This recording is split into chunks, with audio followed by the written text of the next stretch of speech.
Chad was the third, but Really? I got to finally wrestle him.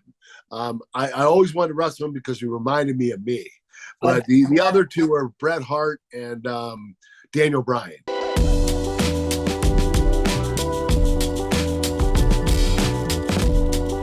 Chad Gable is a lot of people. The shusher. Yeah. Chad would have been someone that I will tell you this.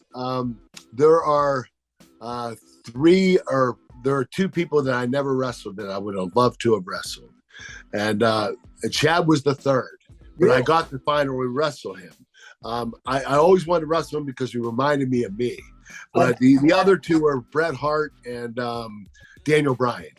Okay. But Chad was on that list too in the top three, but eventually I got to wrestle him. And it wasn't a very long match, but at least I got a chance to get in the ring with him.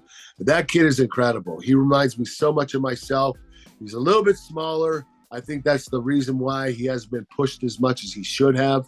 But he makes up for it with his intensity and his in-ring work and his technique.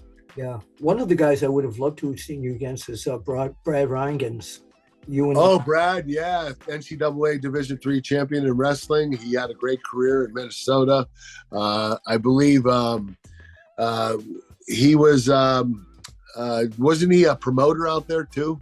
Yes. Yeah. Well, he brought a lot of the guys to Japan. Okay. Yeah. Yeah. And Brad was great. I really would have loved to wrestle him. And he was an incredible amateur wrestler too. I believe that he won the world championships.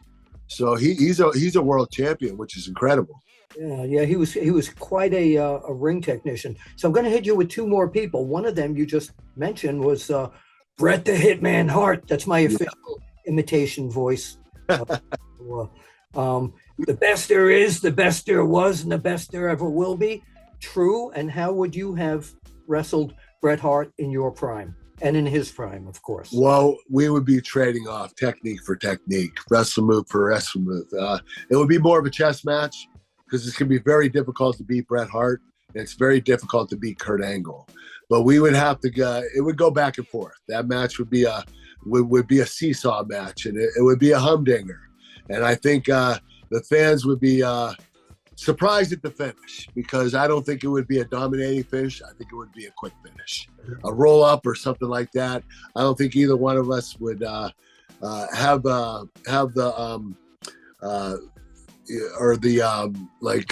what am I trying to say right now?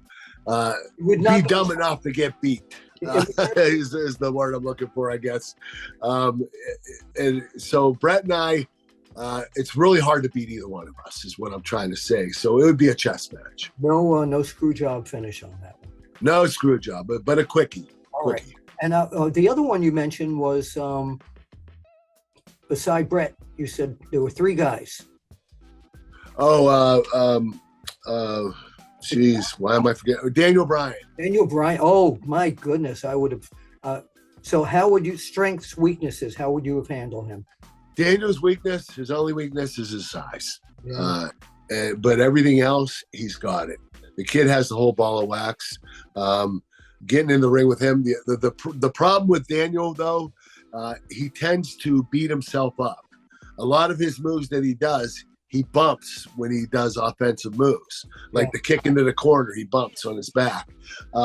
He does beat up his body quite a bit in the wrestling matches that he has. And I'd imagine that's a tribute to why he had his neck injuries.